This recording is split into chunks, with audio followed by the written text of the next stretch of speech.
conjunctionis, del Maituna tántrico. Entonces, los extremos cicla cruz, se encienden y es la cruz roja de los templarios.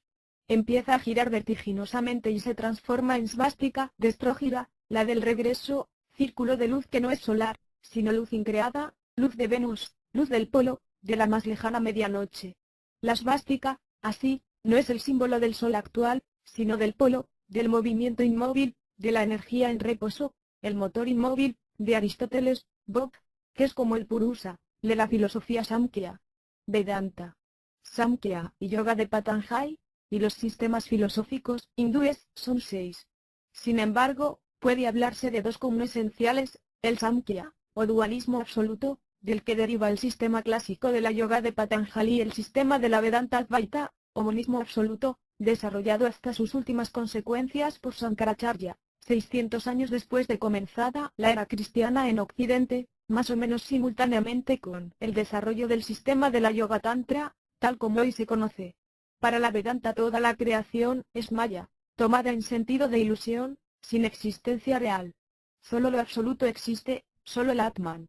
El dualismo Samkhya, por el contrario, afirma la existencia de dos principios irremediablemente opuestos, diferentes, Purusa, la conciencia, lo luminoso, lo eternamente impasible, y Prakriti, la materia, lo inerte, lo informe, lo oscuro. Prakriti se halla compuesta de 3 gunas en equilibrio. Cuando Purusa mira, por así decirlo, a Prakriti, se produce un desequilibrio de los gunas y se desata el río de las formas y los fenómenos de la creación. Purusa actúa como un catalizador, un detonador o un fecundador.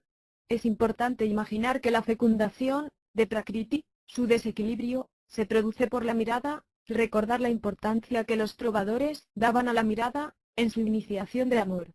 Para los Fedele d'Amore y para Dante, la mirada, de la dama, de Beatriz, es el momento donde todo comienza. También en el esoterismo de Leonardo, en su extraordinario cuadro La Anunciación, donde el ángel preña a la Virgen con la mirada, como puede ser presentido por un observador iniciado. 146. El río de las formas y fenómenos en el trastorno de Prakriti, tras la alteración del equilibrio de sus gunas, su movimiento en el número, el nombre y la forma, ha sido llamado samsara.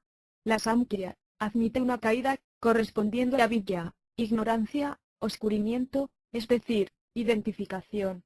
Purusa se identifica con el reflejo de sí mismo en el espejo de Prakriti, con el yocho de elementos del samsara y olvida el otro, el self, el sí mismo, el ser impasible, hecho de pura luz, el espectador.